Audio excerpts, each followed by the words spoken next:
स्वागत है इस क्लास में। बहुत बहुत अभिनंदन है। दोस्तों, आप जानते हैं कि लास्ट क्लास में हम लोगों ने प्रोटो हिस्टोरिक पीरियड या आधे ऐतिहासिक काल में इंडस वैली सिविलाइजेशन या सिंधु घाटी की सभ्यता के बारे में बात की थी और हमने जाना था कि किस तरीके से इंडस वैली सिविलाइजेशन या सिंधु घाटी की सभ्यता के बारे में हमें जानकारी मिली, हमें पता चला और उस सभ्यता से मिलने वाले महत्वपूर्ण स्थल कौन कौन से थे और वहां से मिलने वाले इंपॉर्टेंट रिमेन्स या अवशेष क्या क्या थे। और लास्ट मैंने आपको बताया कि लगभग 1750 ईसा पूर्व में बाढ़ आ जाने के कारण इस पूरी की पूरी सिविलाइजेशन, इस पूरी की पूरी सभ्यता का अंत हो गया। उसके बाद लगभग 250 साल तक क्या हुआ इसके बारे में कोई पुख्ता जानकारी हमारे पास नहीं है, लेकिन हमें यह मालूम है इसके बाद 1500 ईसा पूर्व में भारत में आर्यंस का आगमन हुआ, जिन्होंने यहां पर देश की दूसरी सिविलाइजेशन जो कि ग्रामीण सभ्यता थी उसकी शुरुआत की, जिसे हम वैदिक सिविलाइजेशन के नाम से जानते हैं और जिस पीरियड को हम कहते हैं वैदिक पीरियड या वैदिक काल। तो चलिए देर ना करते हुए आज हम शुरू करेंगे हमारा अगला topic which is known as Vedic period या जिसे हम वैदिक काल के नाम से जानते हैं। वैदिक पीरियड हेडिंग डाल लीजिए फटाफट से, बिना देरी करे। वैदिक पीरियड या वैदिक काल।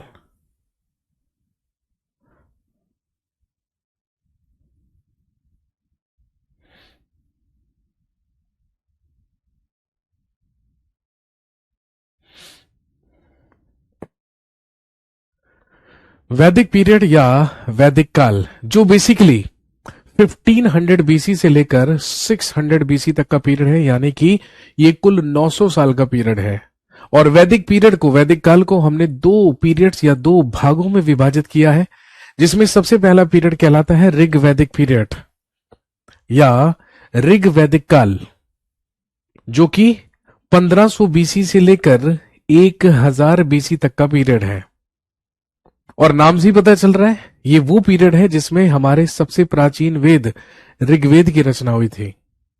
और second one is known as post Vedic period या उत्तर वैदिक काल, जो कि 1000 बीसी से लेकर 600 बीसी तक का पीरियड है, जिसमें हमारे अन्य वेदों की रचना हुई, सामवेद, यजुर्वेद, अथर्ववेद, इवन हमारी रामायण और महाभारत का भी रचना काल माना जाता है पोस्ट वैदिक पीरियड। लेकिन ये जो वैदिक शब्द है, ये जो वैदिक शब्द है या जो वैदिक वर्ड है, ये किससे बना है? तो ध्यान रखेंगे ये बना है वेद से। और आप जानते हैं वेद का मतलब ही क्या होता है? ज्ञान, नॉलेज। और भाई स्वाभाविक सी बात है, ज्ञान तो वही देगा जो ज्ञानी होगा। ज्ञान तो हमें उससे ही मिलेगा ना जो ज्ञानी होगा, और जो ज्ञानी होगा डेफिनेट सी बात है कि वो हमसे श्रेष्ठ होगा, हमसे सुपीरियर होगा। तो ध्यान रखेंगे आर्य का मतलब ही क्या है? श्रेष्ठ, सुपीरियर। कहने का मतलब ये जो वेदों का ज्ञान हमें मिला है ये उन लोगों से मिला है जो कि सुपीरियर रेस के थे, जो कि श्रेष्ठ थे, जिन्हें आर्य कहा गया या जिन्हें आर्यंस कहा गया। तो आज की कहानी की शुरुआत होगी आज से 3500 साल पहले, यानी कि लगभग 1500 बीसी या 1500 ईसा पूर्व में।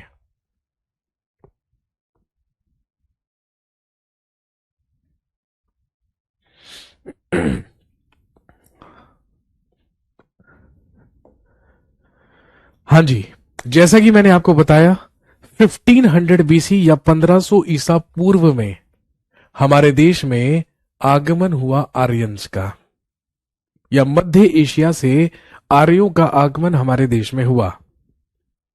लेकिन आर्यंस कहां से आए थे? इसके पीछे अलग अलग इतिहासकारों और अलग अलग लोगों ने अलग अलग बातें कही। बाल गंगाधर तिलक का नाम आप सबने सुना होगा।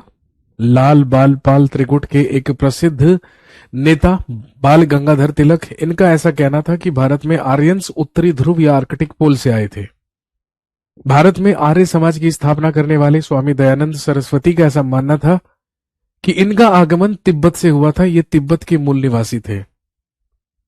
एडोल्फ हिटलर का नाम सुना होगा, जर्मनी, उसका ऐसा मानना था कि जो आर्यंस थे वो जर्मनी से भारत में आए थे। लेकिन सबसे ज्यादा वैलिड व्यू ये माना जाता है कि आर्यंस की या आर्यंस का जो आगमन भारत में हुआ था वो मध्य एशिया से हुआ था, वो सेंट्रल एशिया से हुआ था। और ऐसा कहने वाला कौन था? Max Muller. ये मैक्स म्यूलर का ही क्या है, मत है।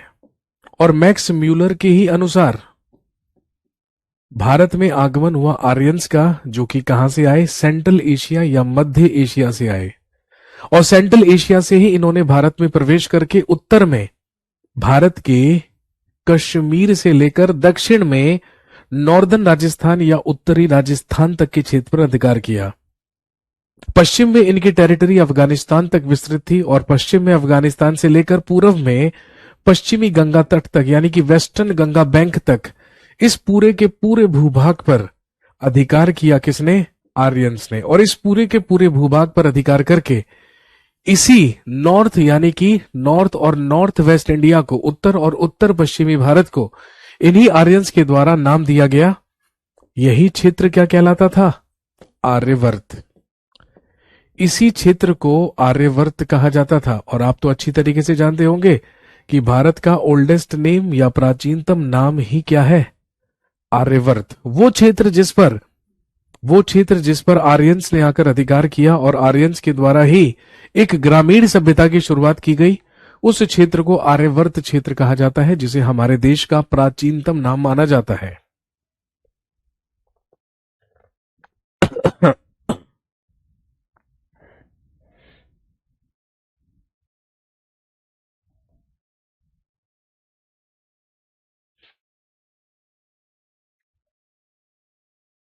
क्लियर है कोई बात?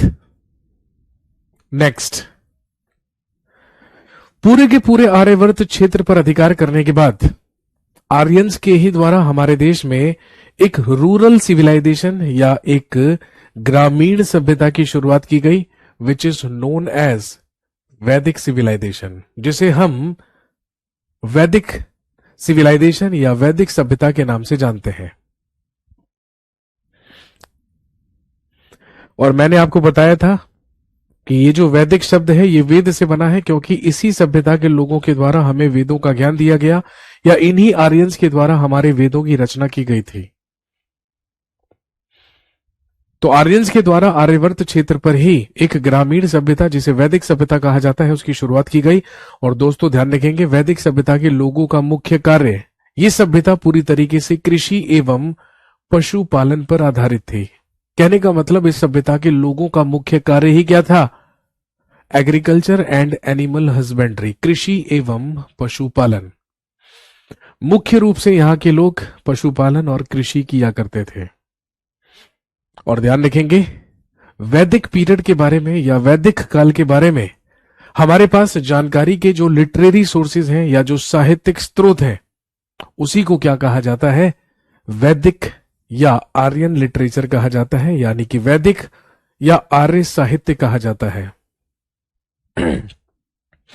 जिस तरीके से इंडस वैली सिविलाइजेशन के बारे में हमें ज्यादातर आर्कियोलॉजिकल सोर्सेज से पता चला, पुरातात्विक स्रोतों से पता चला, अवशेषों से पता चला, भाई क्योंकि लिपियां तो पढ़ी ही नहीं गई इंडस वैली सिविलाइजेशन या सिंधु घाटी की सभ्यता की, ये तो हम समझ ही नहीं पाए कि उस समय के लोगों ने क्या लिखने या क्या कन्वे करने की कोशिश की। लेकिन हमने जो अवशेष मिले, जो साइट्स मिली, जो रिमेन्स मिले, उसी के आधार पर यह अनुमान लगाया कि उस सभ्यता के लोग किस तरह रहा करते होंगे, या उस सभ्यता के बारे में हमने अनुमान केवल और केवल आर्कियोलॉजिकल सोर्सेज के बेसिस पर लगाया। लेकिन वैदिक पीरियड के बारे में जानकारी के हमारे पास जो महत्वपूर्ण सोर्सेज हैं वो लिटरेरी सोर्सेज हैं, वो साहित्यिक स्रोत हैं, जिन्हें वैदिक लिटरेचर या आर्यन लिटरेचर कहा जाता है, और जिनकी भाषा आप जानते हैं क्या है, संस्कृत। और ध्यान रखेंगे, जो वैदिक लिटरेचर या आर्यन लिटरेचर है, इसको भी हमने दो पार्ट्स में क्या कर दिया है, डिवाइड। भाई जिस तरीके से हमने वैदिक पीरियड को दो पार्ट्स में डिवाइड किया, ऋग वैदिक पीरियड और पोस्ट वैदिक पीरियड, बिल्कुल वैसे ही हमने वैदिक लिटरेचर को भी दो पार्ट्स में डिवाइड कर दिया, एक ऋग वैदिक लिटरेचर और एक पोस्ट वैदिक लिटरेचर। जिसमें अगर हम ऋग वैदिक लिटरेचर की बात करें तो ऋग वैदिक लिटरेचर में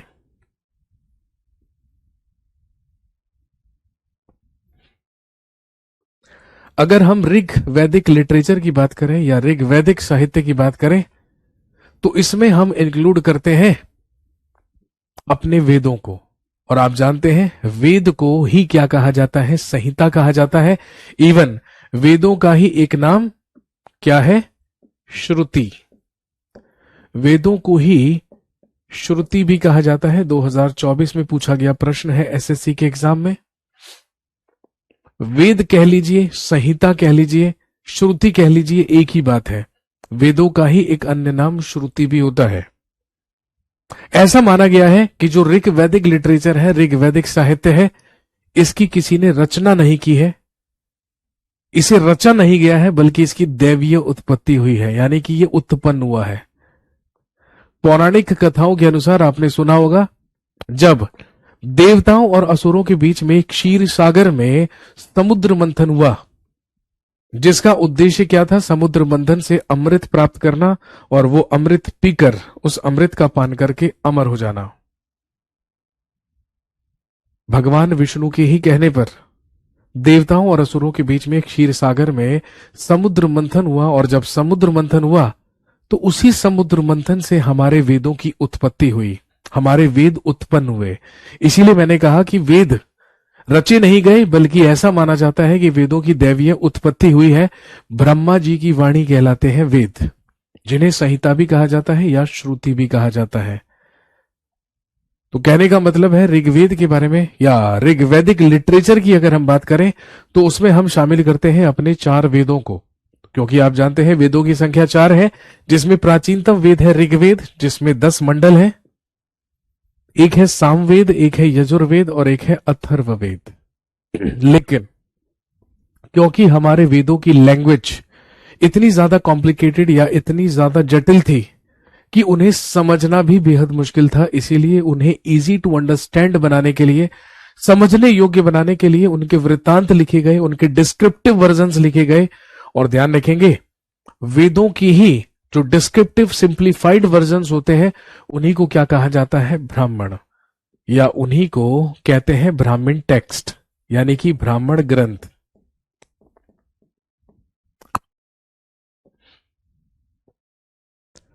वेदों को समझने योग्य बनाने के लिए जो उनके सिंप्लीफाइड डिस्क्रिप्टिव वर्जन्स होते हैं, उनको ब्राह्मण टेक्स्ट कहा जाता है।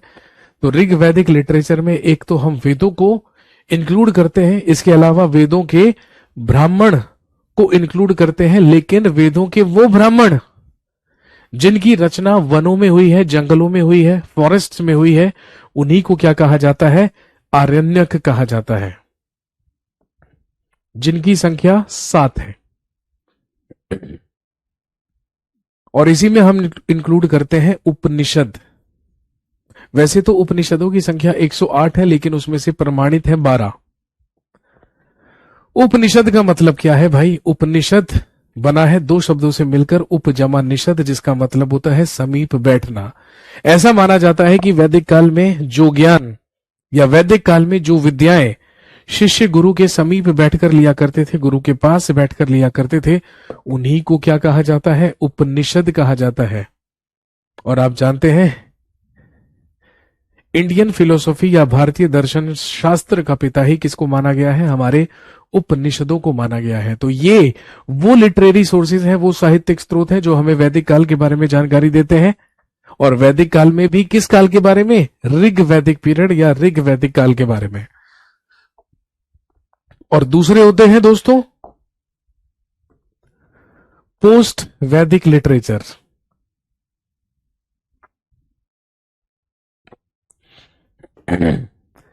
सेकंड होते हैं पोस्ट वैदिक लिटरेचर या उत्तर वैदिक साहित्य।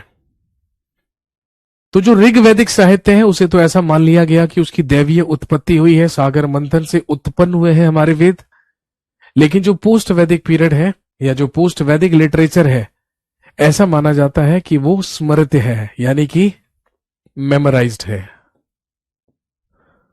उसे क्या किया गया है? स्मृत किया गया है, उसे याद किया गया है। और पोस्ट वैदिक लिटरेचर में हम इंक्लूड करते हैं हमारे वेदांग और हमारे उपवेद। वेदों की सहायक विद्याओं को ही क्या कहा जाता है? वेदांग कहा जाता है। और आप जानते हैं वेदांगों की संख्या कितनी है? 6। एग्जाम में पूछा जा चुका है। और वेदांग 6 हैं जो कहलाते हैं शिक्षा, कल्प, व्याकरण, निरुक्त, छंद और ज्योतिष, ये हमारे वेदांग हैं। और दूसरी तरफ हर वेद का एक उपवेद भी होता है। अगर हमारे वेद 4 है तो वेदों के उपवेद भी 4 हैं, जो कौन कौन से हैं? आयुर्वेद, शिल्प वेद, गंधर्व वेद और धनुर्वेद।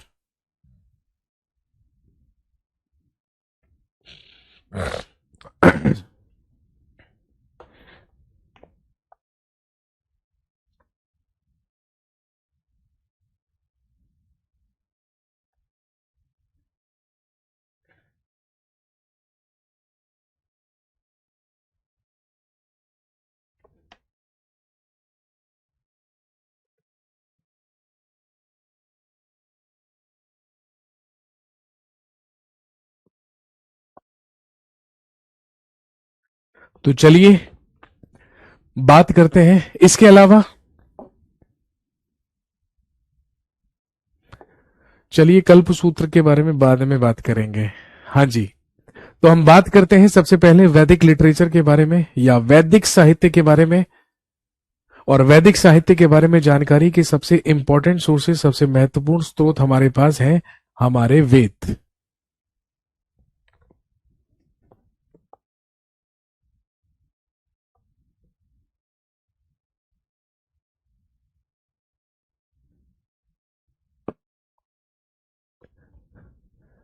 तो वैदिक लिटरेचर या वैदिक साहित्य में हम बात करते हैं सबसे पहले अबाउट आर वेदास या अपने वेदों के बारे में। और दोस्तों ध्यान रखिएगा, वेदों को ही अभी अभी मैंने आपसे कहा संहिता भी कहा जाता है।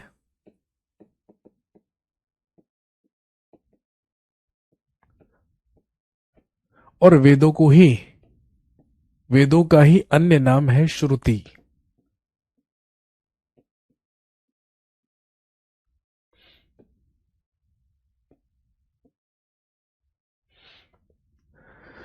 तो वेदों में हम बात करेंगे सबसे पहले अपने प्राचीनतम वेद के बारे में, विच इज ऋग्वेदा। तो सबसे पहले हेडिंग डाल लीजिए ऋग्वेदा या ऋग्वेद, जिसका रचना काल माना जाता है 1500 बीसी से लेकर 1000 बीसी तक। 1500 ईसा पूर्व से लेकर 1500 ईसा पूर्व से लेकर 1000 ईसा पूर्व तक का पीरियड ही ऋग्वैदिक पीरियड कहलाता है, क्योंकि इसी पीरियड में हमारे सबसे पुराने वेद ऋग्वेद की रचना हुई थी। लिखेंगे Rigveda is considered as the oldest Veda among all. Rigveda को सभी वेदों में प्राचीनतम वेद माना जाता है। Rigveda is considered as the oldest Veda among all. Rigveda को ही सभी वेदों में प्राचीनतम वेद माना जाता है। इट हैज 10 डिविजन्स, इसमें 10 मंडल, 1028 हाइम्स यानी कि सूक्त और लगभग 10,462 मंत्र हैं। तो जो ऋग्वेद है उसके अंदर 10 अध्याय हैं, 10 मंडल हैं, 10 डिविजन्स हैं।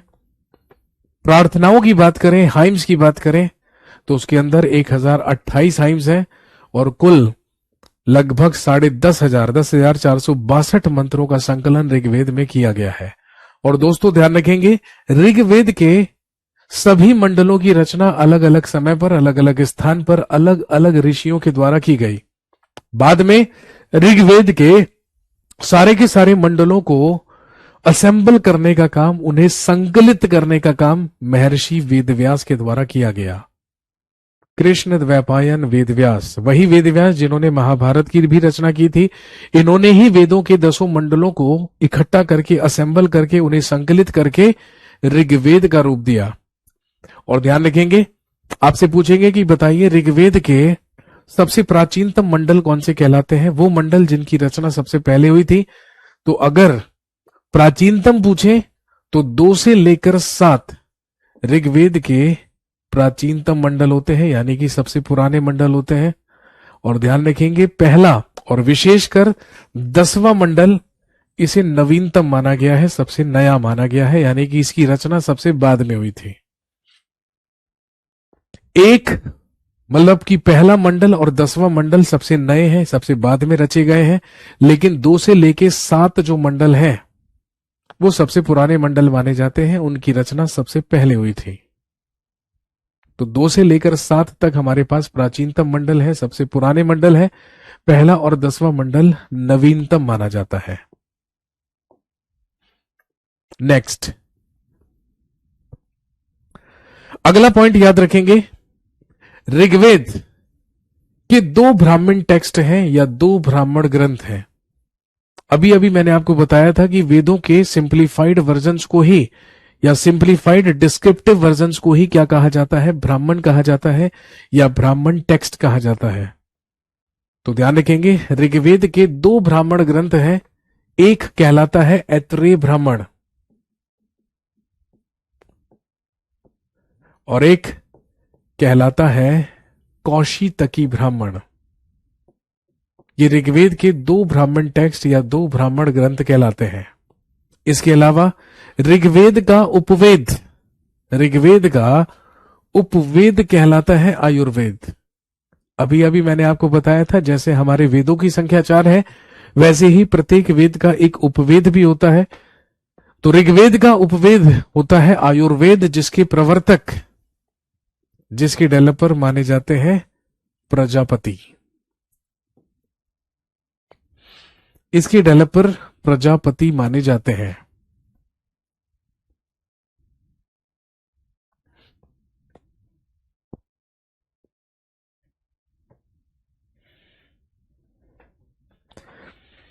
इसके प्रवर्तक माने जाते हैं प्रजापति।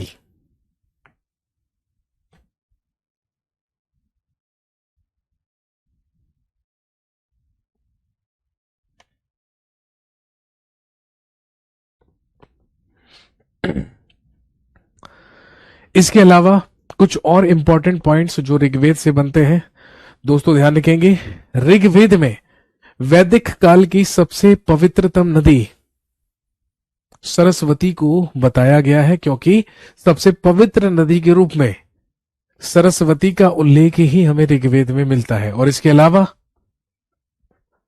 आपसे पूछेंगे कि बताइए, ऋग्वेद में वैदिक काल की या वैदिक काल में नदीतम या नदियों में श्रेष्ठ नदी किसे कहा गया है? वो सरस्वती नदी को कहा गया है। हालांकि वर्तमान में सरस्वती विलुप्त हो चुकी है, लेकिन इसे वैदिक काल की सबसे पवित्र नदी माना जाता था। लेकिन सबसे प्रमुख और दैवीय नदी हुआ करती थी इंडस, यानी कि सिंधु। क्या गंगा और यमुना की इंपॉर्टेंस उस टाइम नहीं थी? जी नहीं, बिल्कुल नहीं। इसका इसी बात से पता चलता है कि अगर हम गंगा की बात करें तो गंगा नदी का उल्लेख पूरे के पूरे ऋग्वेद में सिर्फ एक बार हुआ है और यमुना नदी का उल्लेख केवल 3 बार। क्योंकि मैंने आपको बताया कि आर्यवर्त क्षेत्र पश्चिमी गंगा तट तक था, यानी कि ये जो सिविलाइजेशन थी ये केवल नॉर्थ और नॉर्थ वेस्ट इंडिया में ही एग्जिस्ट किया करती थी, जहां पे सबसे प्रमुख नदी सिंधु या इंडस हुआ करती थी और पवित्रतम नदी सरस्वती को माना गया है। अब ऋग्वेद के अगर हम मंडलों की बात करें, डिविजन्स की बात करें, तो ऋग्वेद का सबसे इंपॉर्टेंट मंडल कहलाता है तीसरा मंडल। वैसे तो ऋग्वेद में 10 मंडल हैं, लेकिन ध्यान रखेंगे 10 मंडलों में सबसे इंपॉर्टेंट मंडल माना जाता है ऋग्वेद का तीसरा मंडल, जिसकी रचना ऋषि विश्वामित्र के द्वारा की गई। और ये इंपॉर्टेंट इसलिए है क्योंकि ऋग्वेद के तीसरे मंडल से ही लिया गया है हमारा गायत्री मंत्र। और गायत्री मंत्र किसको समर्पित है? सावित्री को समर्पित है। ऋषि विश्वामित्र के द्वारा गायत्री मंत्र सावित्री को समर्पित किया गया है। इसके अलावा ऋग्वेद में हमें 2 नदियों के बीच में संवाद भी मिलता है, 2 नदियों के बीच में डिबेट भी मिलती है। आपसे पूछेंगे कि बताइए वो कौन सी नदियां हैं जिनका संवाद हमें ऋग्वेद में मिलता है? तो 2 नदियां याद रखेंगे, सतलज और ब्यास। सतलुज और ब्यास नदी के बीच में संवाद भी हमें ऋग्वेद में देखने को मिला है। इसके अलावा the person who recites the mantras of Rigveda is known as Hotri और होता। वह व्यक्ति जो ऋग्वेद का पाठक है, जो ऋग्वेद का पाठ करता है, उसे होत्री या होता कहा जाता है। और दोस्तों ध्यान रखेंगे, ऋग्वेद का एक और इंपॉर्टेंट और प्रसिद्ध मंडल है 10वां मंडल। ऋग्वेद का 10वां मंडल, जो कि सबसे नवीन मंडल माना जाता है, इसकी रचना ऋषि महासूक्ते के द्वारा की गई। और ध्यान रखेंगे, ऋग्वेद के 10वें मंडल में ही मनुष्य की वर्ण व्यवस्था का प्रथम उल्लेख हमें देखने को मिलता है। मनुष्य के 4 वर्ण होते हैं, ये बात सबसे पहले ऋग्वेद के 10वें मंडल में वर्णित की गई है ऋषि महासूक्ते के द्वारा। और ऋषि महासूक्ते का ये कहना है कि मनुष्य के 4 वर्ण हैं, 4 कैटेगरीज हैं, जिसमें सबसे पहला वर्ण और सुपीरियर वर्ण, सर्वोच्च वर्ण कहलाता है ब्राह्मण। ब्राह्मण बेसिकली जो पुजारी, शिक्षक और बुद्धिजीवी वर्ग होते हैं, उन्हीं को क्या कहा जाता है? ब्राह्मण कहा जाता है, जिनकी उत्पत्ति आदि पुरुष के मस्तिष्क से हुई है, मुख से हुई है। भाई आप जानते हैं कि इस सृष्टि का रचनाकार ब्रह्मा जी को माना गया है, वही आदि पुरुष है। कहने का मतलब जिन लोगों की उत्पत्ति मस्तिष्क से, मुख से हुई है, वही क्या कहलाते हैं? ब्राह्मण कहलाते हैं। दूसरी कैटेगरी होती है क्षत्रिय, जो योद्धा होते हैं, जो राजा होते हैं, जो प्रशासक होते हैं, जिनकी उत्पत्ति आदि पुरुष की भुजाओं से हुई है, शोल्डर्स से हुई है, वो कहलाते हैं क्षत्रिय।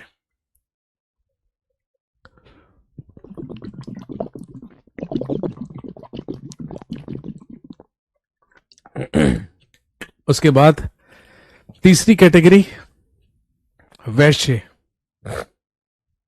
वैश्य वो लोग जो कि कृषिविद, व्यापारी और किसान होते हैं, और जिनकी उत्पत्ति आदि पुरुष की जंघाओं से हुई है, उन्हीं को क्या कहा जाता है? वैश्य कहा जाता है। लेकिन जिनकी उत्पत्ति आदि पुरुष के चरणों से हुई है, पांव से हुई है, वो कहलाते हैं शूद्र। यानी कि जो श्रमिक लोग होते हैं, मजदूर लोग होते हैं, कारीगर लोग होते हैं, उन्हीं को क्या कहा जाता है? शूद्र कहा जाता है। कहने का मतलब मनुष्य की वर्ण व्यवस्था का उल्लेख हमें सबसे पहले ऋग्वेद के 10वें मंडल में मिला, जिसको लिखा ऋषि महासूक्ते ने। लेकिन अब ऋग्वेद के 10वें मंडल में यह बात तो कहती गई कि मनुष्य के 4 वर्ण हैं, लेकिन व्यक्ति को देखकर कैसे पता लगेगा कि इसकी उत्पत्ति कहां से हुई है? क्योंकि देखने में तो सारे एक जैसे हैं। इसीलिए ये जो वर्ण व्यवस्था थी, ये जो कैटेगरी सिस्टम था, ये जो वर्ण व्यवस्था थी, इसका जो आधार बनाया गया, इसका जो बेसिस बनाया गया, वो कर्म बनाया गया। कर्म का मतलब जिस व्यक्ति का जैसा कर्म होगा, जिस व्यक्ति का जैसा कार्य होगा, उसका वैसा ही वर्ण माना जाएगा। कहने का मतलब अगर एक व्यक्ति के 4 पुत्र हैं, 4 बेटे हैं, और चारों पुत्र अलग अलग कार्य को करते हैं, तो वो अपने कर्म के आधार पर अलग अलग वर्ण के हो सकते हैं। कहने का मतलब अगर कोई व्यक्ति चारों वेदों में से कम एक वेद का ज्ञान हासिल कर लेता है, तो वो ब्राह्मण कहलाएगा। अगर उसे 2 वेदों का ज्ञान हो गया तो वो द्विवेदी कहलाएगा। उसे 3 वेदों का ज्ञान है तो वो त्रिवेदी कहलाएगा। उसे 4 वेदों का ज्ञान है तो वो चतुर्वेदी कहलाएगा। लेकिन वो बन गया ब्राह्मण। जो योद्धा होगा, जो लड़ाई करेगा, दूसरों की रक्षा करेगा, वो कहलाएगा क्षत्रिय। जो व्यापारी होगा, कृषिविद होगा, वो कहलाएगा वैश्य। और जो कारीगर, मजदूर होगा और बाकी तीनों वर्णों की सेवा करेगा, वो क्या कहलाएगा? वो शूद्र कहलाएगा। यानी कि एक आदमी के अगर 4 पुत्र हैं और चारों पुत्र अलग अलग कार्य करते हैं, तो चारों के चारों लोग अलग अलग वर्ण या अलग अलग कैटेगरी के हो सकते हैं। दैट इज पॉसिबल, कोई दिक्कत वाली बात नहीं है। कहने का मतलब ये जो वर्ण व्यवस्था थी, जब ये बनाई गई लगभग 1000 ईसा पूर्व में, तो आप कह सकते हैं कि ये वर्ण व्यवस्था जन्म के आधार पर नहीं बल्कि कर्म के आधार पर बनाई गई थी। वो तो आगे चलकर जब 1000 बीसी में लोहे का आविष्कार हुआ और जब 600 ईसा पूर्व आते आते पूर्ण रूप से कृषि करने के लिए लोहे के उपकरणों का इस्तेमाल किया जाने लगा और हमारी सोसाइटी का धीरे धीरे नगरीयकरण होने लगा, अर्बनाइजेशन होने लगा, तो आप जानते हैं कि ये जो वर्ण व्यवस्था कर्म के आधार पर चली आ रही थी, इसको कर्म के स्थान पर जन्म के आधार पर कर दिया गया और ये सिस्टम बना दिया गया कि अब ब्राह्मण का बेटा ब्राह्मण होगा, चाहे वो कृषि ही क्यों ना करे। क्षत्रिय का पुत्र क्षत्रिय होगा चाहे व्यापारी क्यों ना हो, वैश्य का पुत्र वैश्य होगा चाहे महापंडित हो, और शूद्र का पुत्र शूद्र ही होगा चाहे एक बड़ा योद्धा क्यों ना हो। इस व्यवस्था को जन्म के आधार पर कर दिया गया और आप जानते हैं कि ये आज तक विद्यमान है हमारे समाज में, हमारी सोसाइटी में, क्योंकि आज भी हमारी जो सोसाइटी है, हमारा जो समाज है, वो अलग अलग वर्णों में, अलग अलग जातियों में, अलग अलग गोत्रों में बटा हुआ है। समझ गए बात? इसके अलावा वैदिक दृष्टिकोण से मानव के 4 सामाजिक कर्तव्य माने गए हैं, जो होते हैं कर्म, अर्थ, धर्म और मोक्ष। वैदिक मंत्रों या भजनों का मुख्य संग्रह ही संहिता कहलाता है। मैंने अभी अभी आपको बताया कि वेद का ही अन्य नाम संहिता भी है, वेदों को संहिता भी कहा जाता है, और वेद का ही एक नाम श्रुति भी है, उसे श्रुति भी कहा जाता है। ऋग्वेद के 5 सूक्त, जिसे पंच सूक्तम कहा जाता है, वो कहलाते हैं पुरुष सूक्त, विष्णु सूक्त, ऋ सूक्त, भू सूक्त और नीला सूक्त। जल्दी से नोट कर लीजिए अगर आप साथ के साथ नोट करते जा रहे हैं तो।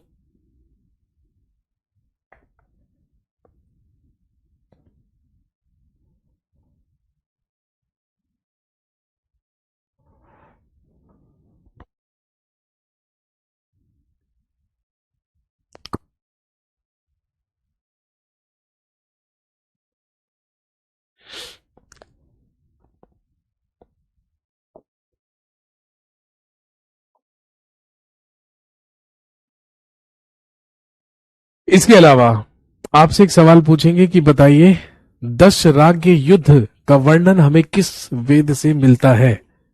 तो ध्यान रखेंगे ऋग्वेद से ही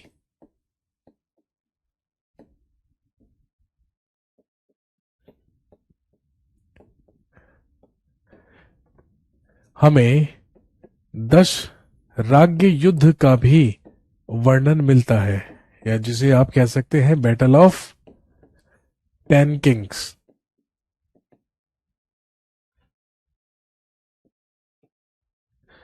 ऋग्वेद से ही हमें 10 राज्य युद्ध का वर्णन मिला है, और ये 10 राज्य युद्ध क्या है? इसे 10 राजाओं का युद्ध कहते हैं, जो कि पुरुषनी नदी,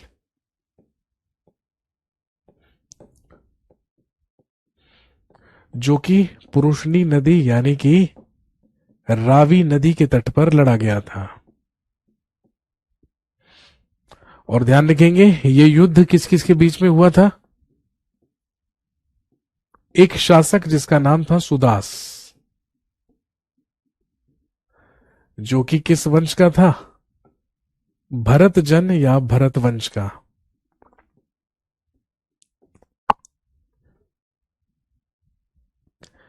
ये युद्ध भरत जन या भरत वंश के राजा सुदास और 10 अन्य जन के राजाओं के बीच लड़ा गया था।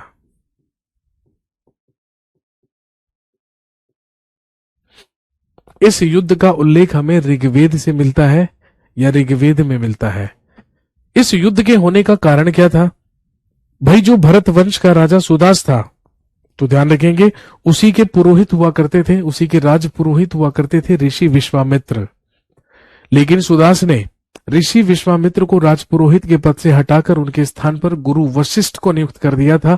इसी बात से नाराज होकर ऋषि विश्वामित्र ने 10 जन के राजाओं को इकट्ठा करके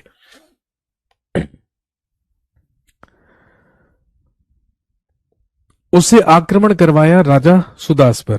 लेकिन ध्यान रखेंगे इस युद्ध में सुदास विजयी हुआ। तो ध्यान रखेंगे इस बात का उल्लेख हमें ऋग्वेद के 7वें मंडल में मिलता है।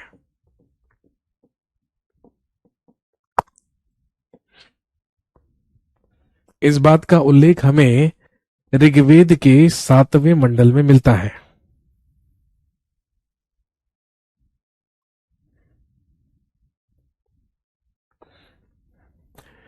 इसके अलावा ध्यान रखेंगे ऋग्वेद में सबसे ज्यादा बार किन शब्दों का उल्लेख किया गया है? तो ध्यान रखेंगे, ऋग्वेद में सबसे ज्यादा बार पिता शब्द का उल्लेख किया गया है। ऋग्वेद में प्रयोग किया जाने वाला या सबसे ज्यादा प्रयोग किया जाने वाला शब्द है पिता, जिसका उल्लेख कुल 335 बार हुआ है। क्योंकि ऋग्वैदिक काल में या वैदिक काल में जो परिवार हुआ करते थे, जो फैमिलीज हुआ करती थी, वो पितृ सत्तात्मक हुआ करती थी, जहां पर head of the family father या पिता को ही माना जाता था। दूसरे नंबर पर जन शब्द का इस्तेमाल किया गया है, यानी कि लोगों का समूह, लोगों की कॉलोनी ही जन कहलाती थी, 275 बार। इसके बाद तीसरे नंबर पर इंद्र शब्द का इस्तेमाल किया गया है, इंद्र या पुरंदर।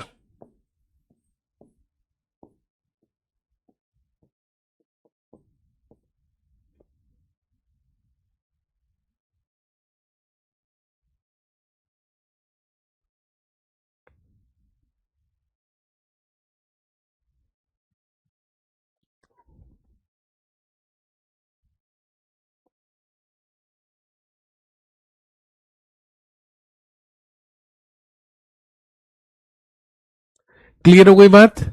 इसके बाद अगला होता है सामवेदा। अगला होता है सामवेद। अगला होता है सामवेदा या Samaveda, which is known as father of Indian music. क्योंकि सामवेद बना है साम शब्द से, और साम का अर्थ ही क्या होता है? गान या गायन। और ध्यान रखेंगे, सामवेद में ऋग्वेद के ही वो मंत्र हैं जिनका उच्चारण नहीं किया जाता, बल्कि जिनका गायन किया जाता है। यानी कि गाए जाने वाली ऋचाओं का ही वर्णन सामवेद में किया गया है। सामवेद में सूर्य की स्तुति या सूर्यदेव की स्तुति से संबंधित मंत्रों को संकलित किया गया है। और क्योंकि संगीत के 7 स्वरों का सबसे पहला उल्लेख हमें सामवेद से ही मिलता है, यही रीजन है, यही कारण है कि सामवेद को ही इंडियन म्यूजिक या भारतीय संगीत का जनक माना जाता है।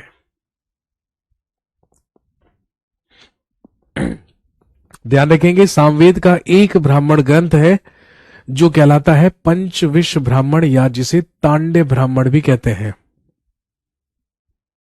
सामवेद का उपवेद गंधर्व वेद कहलाता है, जिसके प्रवर्तक देव ऋषि नारद माने जाते हैं। नारद जी को तो जानते होंगे आप, नारायण नारायण, देव ऋषि नारद। और ध्यान रखेंगे, वह व्यक्ति जो सामवेद के मंत्रों का पाठ करता है, इसका पाठक उद्गाता कहलाता है। नेक्स्ट अगला होता है यजुर्वेदा या यजुर्वेद।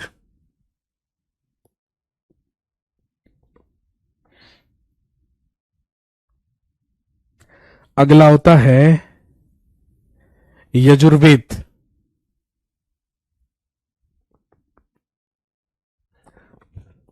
और दोस्तों ध्यान रखेंगे, ये जो यजुर्वेद है ये बना है यजु शब्द से, जिसका मतलब ही क्या होता है? यज्ञ या यजना।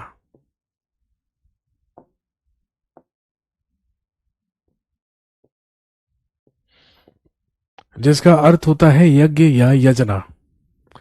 और दोस्तों ध्यान रखेंगे, यजुर्वेद एक मात्र वेद है जो कि गद्य एवं पद्य दोनों में है। और ध्यान रखेंगे, यजुर्वेद की ही 2 भाग होते हैं या 2 प्रधान भाग होते हैं। एक कहलाता है कृष्ण यजुर्वेद और एक कहलाता है शुक्ल यजुर्वेद।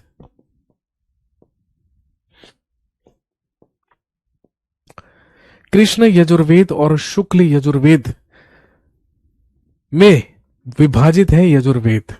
और ध्यान रखेंगे, यजुर्वेद में रूल्स ऑफ यजनास यानी कि यज्ञों के नियम और अन्य धार्मिक कर्मकांडों से संबंधित मंत्र हैं। इसके 2 ब्राह्मण हैं, इसके 2 ब्राह्मण ग्रंथ हैं। एक कहलाता है तैत्तिरीय ब्राह्मण और एक कहलाता है शतपथ ब्राह्मण। इसका उपवेद धनुर्वेद कहलाता है, जिसके प्रवर्तक माने जाते हैं ऋषि विश्वामित्र। और ध्यान रखेंगे, वह व्यक्ति जो यजुर्वेद का पाठ करता है, जो यजुर्वेद के मंत्रों का उच्चारण करता है, इसका पाठक अध्वर्यु कहलाता है। इसका पाठक अध्वर्यु कहलाता है।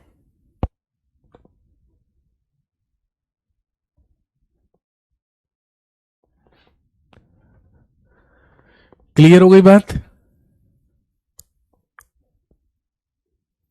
नेक्स्ट, अथर्ववेद हमारा चौथा वेद कहलाता है अथर्ववेद, जिसका नाम अथर्व ऋषि के नाम पर अथर्ववेद रखा गया है। Atharvaveda is considered as the newest Veda among all. सभी वेदों में नवीनतम वेद माना जाता है अथर्ववेद। अथर्ववेद को सभी वेदों में नवीनतम वेद माना जाता है। इट हैज 20 चैप्टर्स, इसमें 20 अध्याय हैं और लगभग इसमें 6000 मंत्रों का संकलन किया गया है। इसमें है लगभग 6000 मंत्र। और दोस्तों ध्यान रखेंगे, काला जादू, जादू टोना, वशीकरण, प्रेत आत्माओं से निवारण एवं अन्य उपचारों से या एवं अन्य औषधियों से संबंधित मंत्र ही अथर्ववेद में संकलित किए गए हैं। अथर्ववेद का ब्राह्मण कहलाता है गोपत ब्राह्मण। इसका उपवेद है शिल्प वेद, जिसके प्रवर्तक माने जाते हैं विश्वकर्मा। और ध्यान रखेंगे, अथर्ववेद में ही हमें काशी का प्राचीनतम उल्लेख मिलता है और साथ में सभा और समिति को प्रजापति की पुत्रियां अथर्ववेद में ही बताया गया है। And the person who recite its mantras, और अथर्ववेद का जो पाठक होता है, ध्यान रखेंगे, उसे ब्रह्मा कहा जाता है। वह ब्रह्मा कहलाता है। क्लियर हो गई बात? आसान सी सिंपल सी बात थी। नेक्स्ट, इसके बाद होते हैं आरण्यक। अभी मैंने आपको बताया था, आरण्यक जो शब्द है आरण्य से बना है, और आरण्य का मतलब ही क्या होता है? आरण्य का मतलब होता है वन, जंगल। कहने का मतलब वनों में रचे गए ब्राह्मण ग्रंथों को ही आरण्यक कहा जाता है, जो कि वर्तमान में 7 अवेलेबल है या 7 उपलब्ध है। सबसे पहला ऐतरेय, तैत्तिरीय, मध्यमदिन, शंखायन, मैत्रायणी, तलवकार और विद्यारण्यक। ये 7 वो ब्राह्मण टेक्स्ट हैं, वो ब्राह्मण ग्रंथ हैं जिन्हें आरण्यक कहा जाता है, क्योंकि इनकी रचना वनों में की गई है, जंगलों में की गई है। वनों में रचे जाने के कारण ही इन्हें आरण्यक कहा गया है।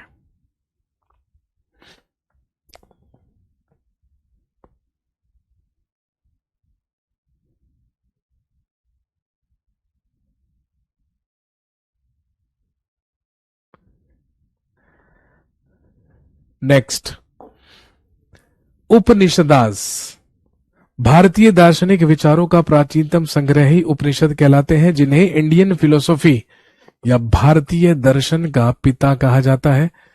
मैंने आपको बताया था, ये 2 शब्दों से मिलकर बना है उप जमा निषद, जिसमें उप का मतलब होता है समीप, नियर बाय, और निषद का मतलब होता है टू सिट, यानी कि बैठना, समीप बैठना। जिन विद्याओं का ज्ञान शिष्य गुरु के समीप बैठकर वैदिक काल में लिया करते थे, उन्हीं को उपनिषद कहा जाता था।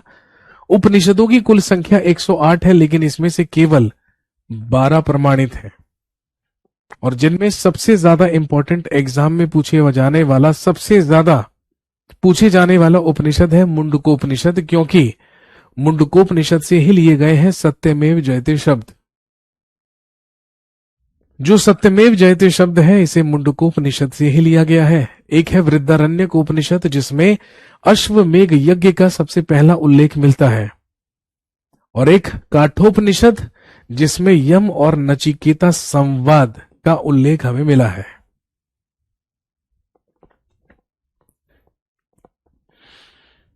इसके अलावा एक और चीज ध्यान रखेंगे, आश्रम व्यवस्था, आश्रम सिस्टम। एक और उपनिषद जिसे जबालो उपनिषद कहा जाता है, इसी में मनुष्य के 4 आश्रमों के बारे में बताया गया है। और मनुष्य के 4 आश्रम होते हैं। सबसे पहले ब्रह्मचर्य, स्टूडेंट्स लाइफ, शून्य से लेके 25 वर्ष की आयु। अगला गृहस्थ आश्रम होता है 26 वर्ष से 50 वर्ष तक आयु। एक होता है वानप्रस्थ, 51 से 75 वर्ष की आयु, जो कि सेवानिवृत्त जीवन, रिटायर्ड जीवन। और लास्ट संन्यास आश्रम होता है 76 से लेके 100 तक, जिसमें हम केवल और केवल मोक्ष प्राप्ति की कामना करते हैं। भाई सिंपल सी बात है, 75 साल होने के बाद या 75 साल की आयु होने के बाद तो व्यक्ति मोक्ष की ही कामना करेगा। लेकिन ऐसा नहीं है भाई, हर व्यक्ति ऐसा नहीं सोचता है।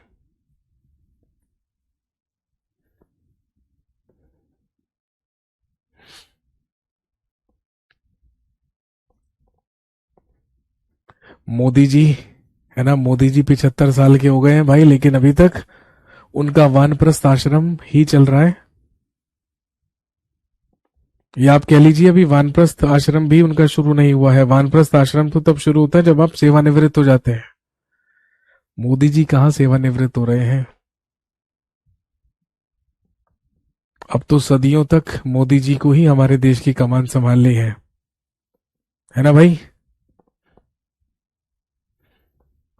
नेक्स्ट, वेदांग सूत्र।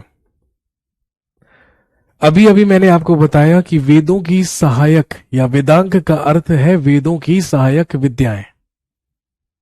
तो वेदांग 6 हैं, जिनका अर्थ क्या क्या है, शिक्षा, जिसका अर्थ है ध्वनि शास्त्र, कल्प सूत्र धार्मिक आचरण शास्त्र और अनुष्ठान, व्याकरण मतलब कि व्याकरण, निरुक्त व्युत्पत्ति शास्त्र, छंद माप सिद्धांत, और अगर ज्योतिष की बात करें तो यह है खगोल विज्ञान, एस्ट्रोनॉमी, या ज्योतिष बेसिकली एस्ट्रोलॉजी है। एस्ट्रोनॉमी और एस्ट्रोलॉजी में ज्यादा फर्क नहीं होता है।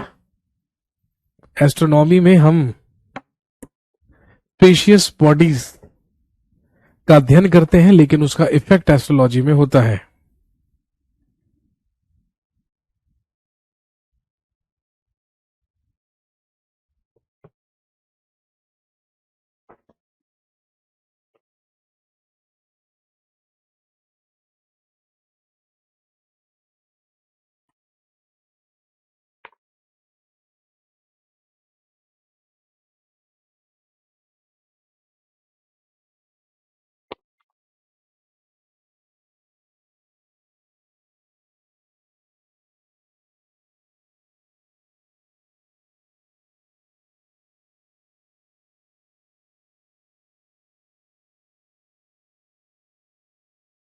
इसके बाद उत्तर वैदिक काल में ही रामायण एवं महाभारत की भी रचनाएं हुई थी। और आप जानते हैं रामायण के रचनाकार महर्षि वाल्मीकि माने जाते हैं, जिन्हें रत्नाकर भी कहा जाता है। और महाभारत के रचयिता कृष्ण द्वैपायन वेदव्यास। विष्णु पुराण के अनुसार विष्णु भगवान के 10 अवतार बताए गए हैं।